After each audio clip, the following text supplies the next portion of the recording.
Welcome to today's video where we uncover the historical experiments that shaped our understanding of photosynthesis, the fundamental process powering life on Earth.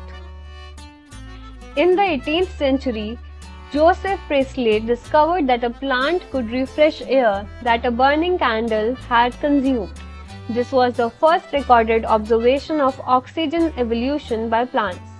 Soon after, Jan Eigenhaus confirmed that this rejuvenation of air only happens in the presence of light, marking the birth of modern photosynthesis research. Scientists gradually identified that plants take in carbon dioxide and water to produce carbohydrates and release oxygen. By the late 1800s, this classic equation emerged. In the 1920s, C.V. Van Niel studied bacteria that didn't release oxygen during photosynthesis. He concluded that the process is a redox reaction. Carbon dioxide is reduced and water is oxidized. This idea remains central even today. To see which wavelengths of light drive photosynthesis, scientists use action spectra. In a classic experiment, T.W. Engelmann spread a rainbow of light across an algal filament and added oxygen-loving bacteria. The bacteria gathered in blue and red regions, proving that these wavelengths fuel photosynthesis the most.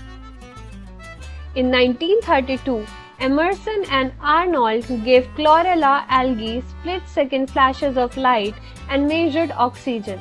They discovered that one molecule of O2 is released for every 2500 chlorophyll molecules. The conclusion? Many chlorophylls work together to transfer energy to a central reaction center.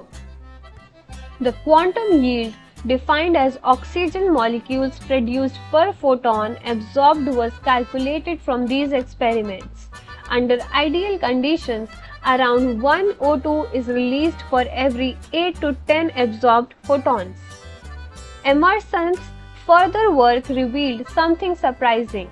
Far-red light alone was inefficient, but when combined with red light, photosynthesis was supercharged, more than the sum of both.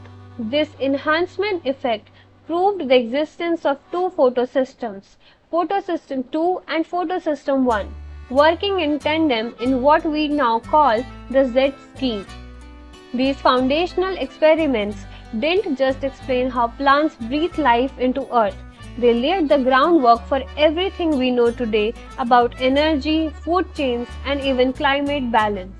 Like and subscribe for more insights into the biology that fuels our planet.